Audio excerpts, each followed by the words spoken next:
Hello, lovely podcast people. I've just come in on a Monday morning, and any of you who follow me on Instagram and watch my stories will know there's no heating, at least in the extension part of the building where it's the wet system. Knowledge, technical jargon, basically central heating and not air conditioned. Anyway, so it's cold, which is why when this eventually goes on YouTube and Facebook as a video, I'm wearing a scarf. The topic today is not something I feel hugely qualified to speak about, but who is? There are actually some people. And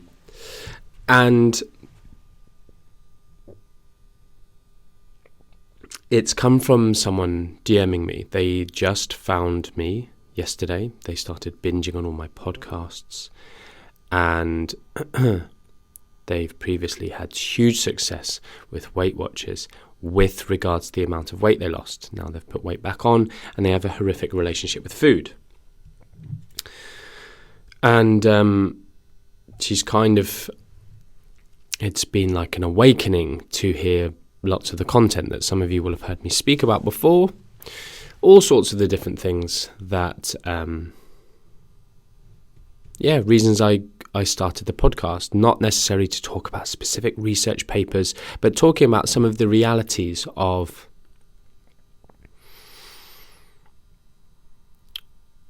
the lifestyle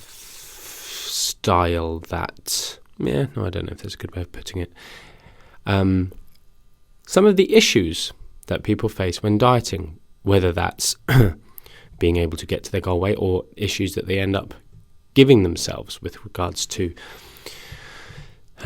poorer relationship with food and those kind of things. Anyway, she sent me a message today and she just said, thanks so much. I've, been listening and binging more and more and more. And I hope that I can now start to kind of correct my relationship with food. I see where I've gone wrong with certain things, this, that, and the other. And she finished by saying, I hope I can message you one day having reached my goal weight, reached the weight where I'll be happy and something or other. And it was just the happy thing that stood out to me. And I just said, can I just say one thing back? I really hope that you reach a place where you are happy before that goal weight. And it just popped into my head. This is probably going to be a short episode because I don't have a great deal to say on it. And I hope it's just that reminder of stuff that I've said before. I don't like feeling like a broken record, but some things you need to say over and over again, and people hear them on different days and they mean much more on that day. And I don't think this can be said enough, that reaching a goal weight won't make you happy. I've talked about differentials before. You can be, let's talk about body shape or body weight or the best shape of your life, that kind of thing. You can be the best, and let's call the best shape of your life 10 and the worst shape of your life 0. These are all subjective based on your own rating, no one else's. If you are at a 10, and this is actually something that any of you who have done photo shoots, bodybuilding competitions, that kind of jazz, will understand. You look your quote-unquote best on show day, and a month later, 8 weeks later, you're at 8, 7, 6 out of 10 compared to how you felt you looked on that day. And you can often feel a bit crap. It's the differential. It's the -4. It's the movement. It's the vector, the direction of where your physique is going. For instance, you've got more food in you, your training's going better, but you look at yourself in the mirror and go, oh, wish I had abs like that again, or whatever you aspire to. flip it on its head. When you started preparing for that show, you started at a 2 or 3 or 4, whatever. Or a 0. You know, if you went from the worst shape of your life, it was your first bodybuilding competition. You know, I'm using bodybuilding competition, which is probably a bad idea because it kind of alienates a subset of individuals. But I'm just talking about a thing that is just easily distinguished in terms of time periods. It can be anything. It can be this lady's last day at Weight Watchers, for instance, where she was however many stone lighter than when she started, whatever. You start at 0 or 2, but the movement, you move from a 2 to a 4 to a 6, and you're back at that 6 that I just described, but you're on top of the world and you feel great. But your physique is exactly the same at a 6.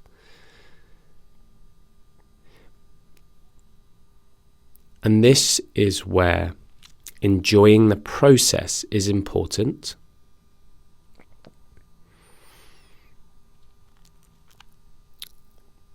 And I talk about that in all different aspects of life, business, being a big one that I've had to learn myself.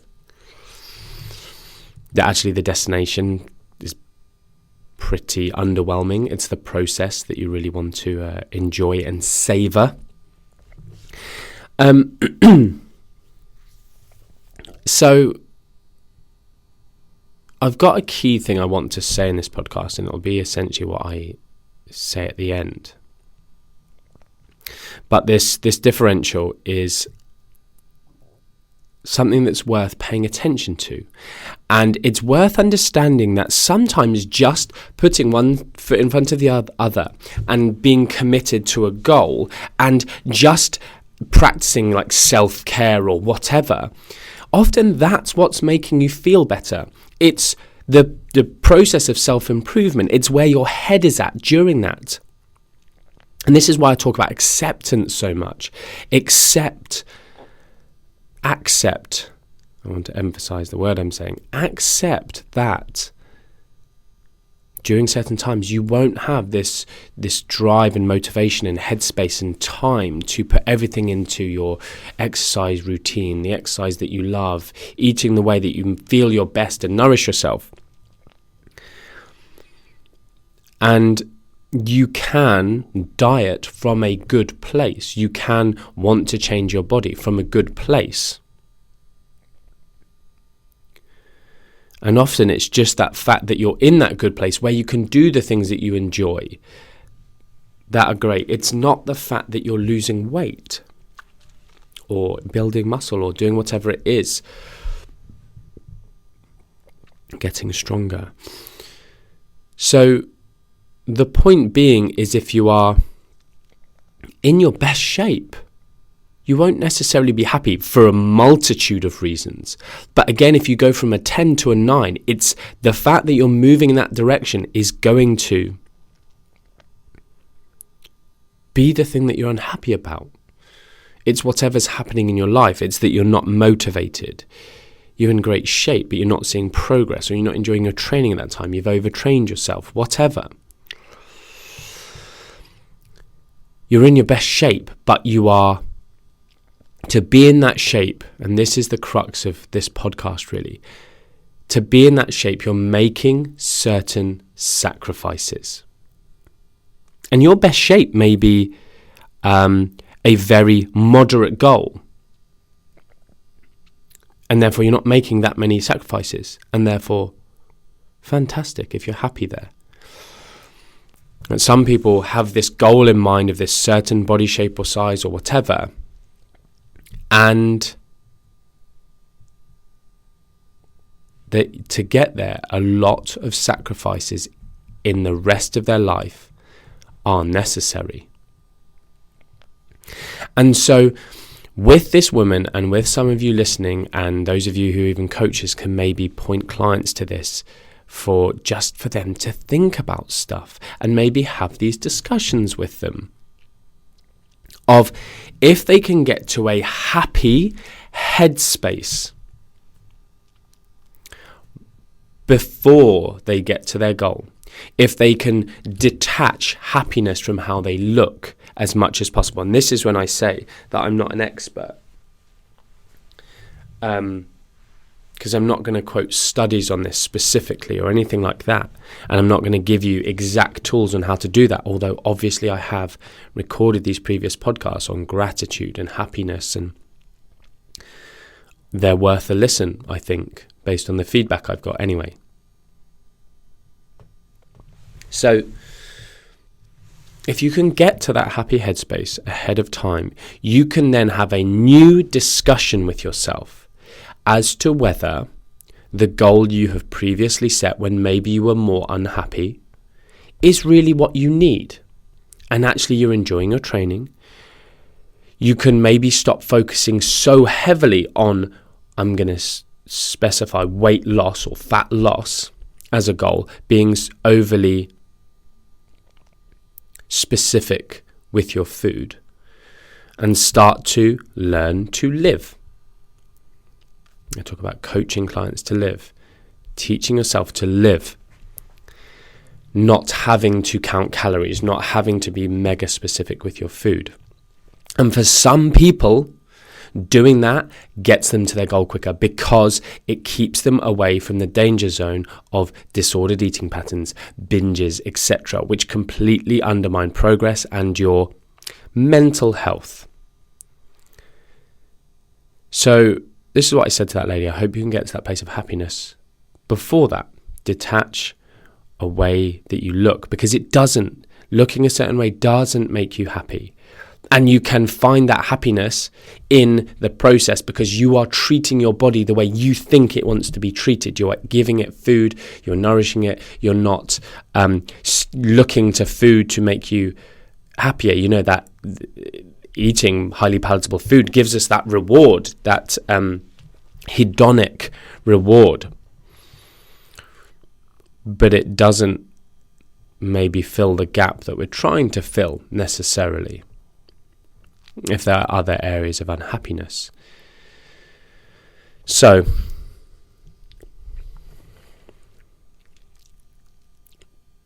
if you can get back to that place of happiness in yourself, reassess the goal, and understand the sacrifices that you're going to have to make to get there. And for some people, it's a bit like, this is something that maybe some of the anti-diet crowd need to hear more and to ponder themselves. Those people have had poor experiences and have just gone completely the other way, and don't see the silliness in that going to extremes.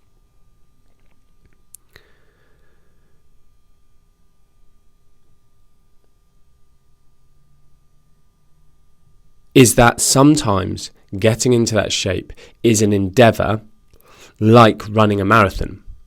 People train for a marathon and then never get that fit again, but it was a huge achievement. Stepping on a bodybuilding stage, getting in the best shape of your life for a photo shoot is a huge achievement for some people. Now, there is also something that coaches should talk about, and it's the fact that once you've had that, your differential and your point of reference is shifted that way. It's like having highs and lows in your life. If it's the factor of, like, you know, someone being super famous and super adored and then becoming irrelevant, and actually, oh my goodness, I feel really depressed because I'm irrelevant compared to how I was then. Or people take drugs, they're in this euphoric state, but then reality becomes a shade of grey because of that. So there are these little risks that people need to bear in mind and be aware of, and be, you know, sometimes just being aware that that will happen is, oh, okay, this is normal. Okay, cool, I get that. Right. And they can have acceptance about this is a normal way to feel.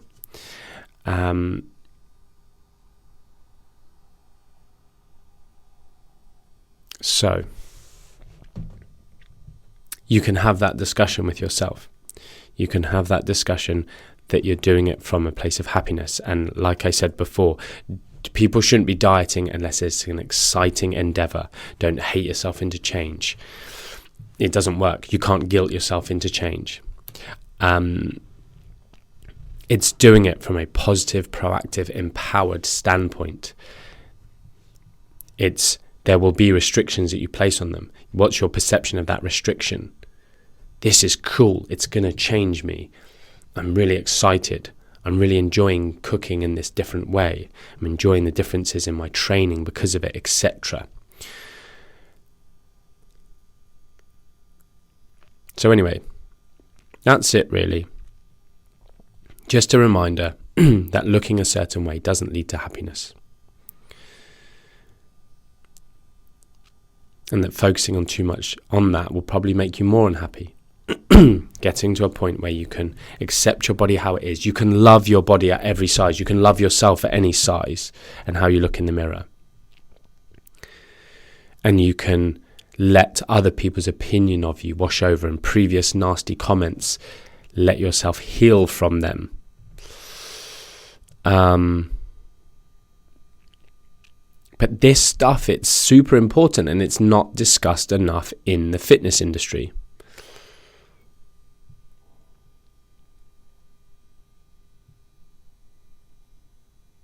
I've just thought of something else for a future podcast, and it has been on my own mind anyway. I recently recorded the stuff about the anti-diet movement and this, that and the other. And I want to record a podcast specifically for those who are not in the anti-diet realm and find themselves being triggered by those people and wanting to get into arguments and feeling almost judged when the anti-diet crowd talk about the fact that dieting is bad for people. And it's just made me think about doing this podcast of talking about the flip side, talking about the dangers of dieting.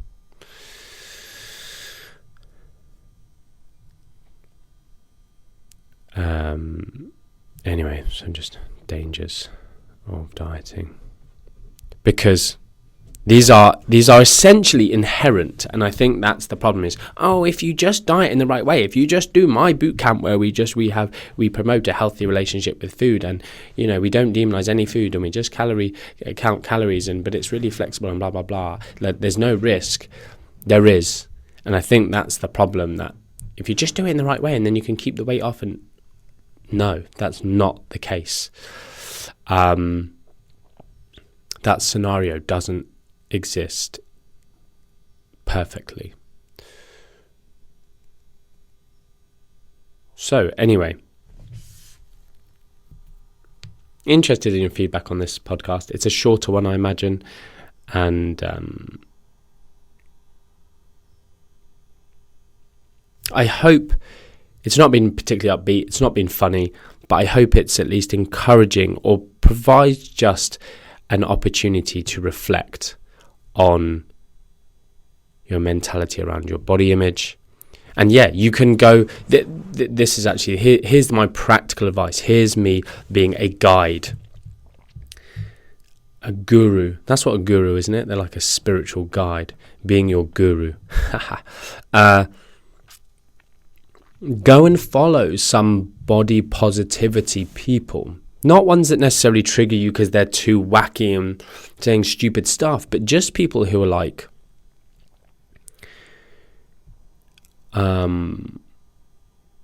there's this girl I've started following, who generally is very, very good. Begins with M. Mika, someone. Man, what am I going to do? My phone is there recording me. I can't go on my Instagram. Don't think I can do it on my watch. Go search them out. And maybe I'll tag her in the comments on Instagram when I do the post for this podcast. There you go. But yeah, you can go search them out. Different people. And, one last thing. Lots of people who are very anti-diet, they've given themselves eating disorders or disordered eating patterns, poor relationship with food. But they did that by going to this extreme, competing in bodybuilding, doing X, Y, Z. They made themselves look a certain way. Now, this is some physiology for you. There's also an aspect of when you diet extremely, your physiology potentially does change. You might change your set point slightly.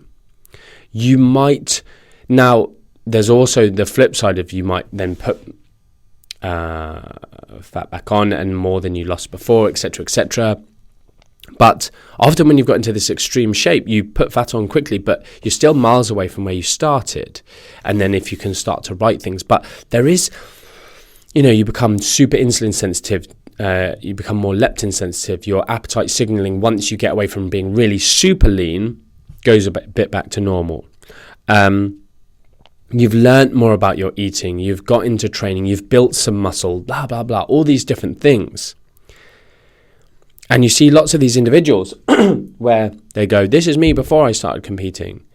I was a normal girl and I was happy. And then I went bodybuilding and I gave myself a disordered eating. And now look at me now.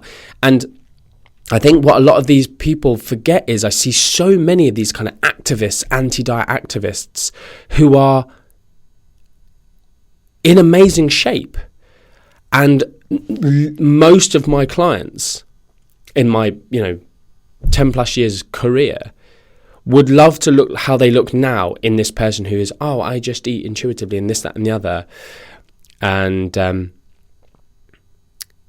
they don't live in a society that judges them differently for looking differently. And that's, on us to change the way society acts towards weight stigma. But that's not going to happen soon. It's just not. So what can we do in the meantime that's proactive? And I think just going, no one should diet, no matter whether your BMI is 25, 30, 35, 40, 45, 50, it's stupid. And we need to find something that's actually going to be helpful to people. And one of those is definitely acceptance, and you're not less worthy because of wherever your body weight is. And it's not making up lies like BMI is completely irrelevant to health, physiological, physical health. But understanding that there's much more to health than that, yes, there's much more to how you look, happiness than how you look and what you weigh.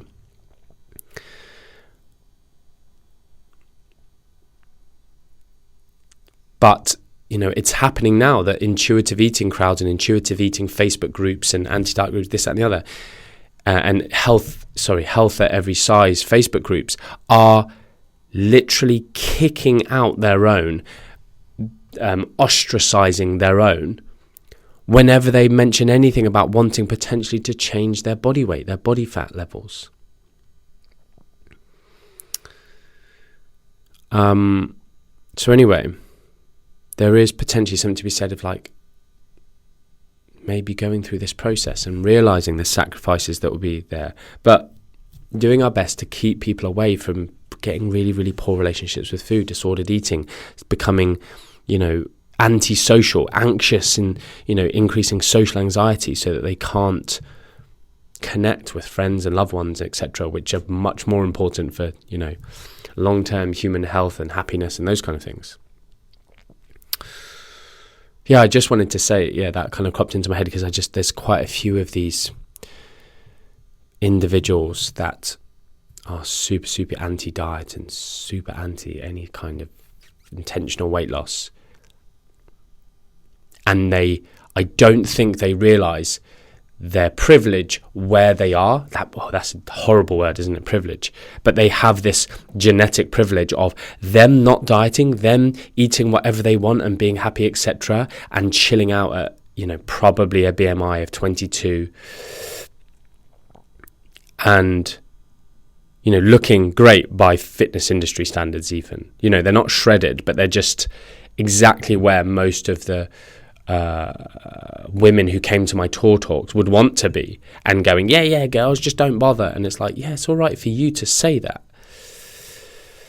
I just wanted to kind of put that point across, that when and it's also another thing I spoke about in my tour talks is, I'm trying to get my BMI between 20 and 25, like ridiculous. Like BMI is just so stupid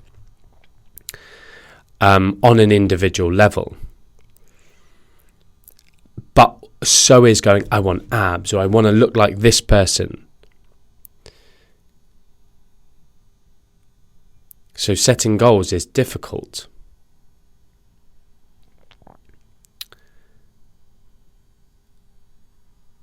But actually sometimes setting your goal somewhere that is unattainable is the worst thing that you can do. And actually understanding that, okay, I will never be able to maintain that and sustain the effort required to get there.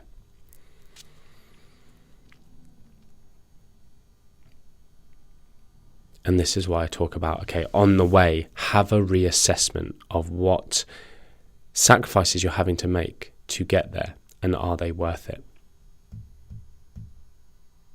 Cool. Right. Bit longer than I expected it to be. Hope it was helpful.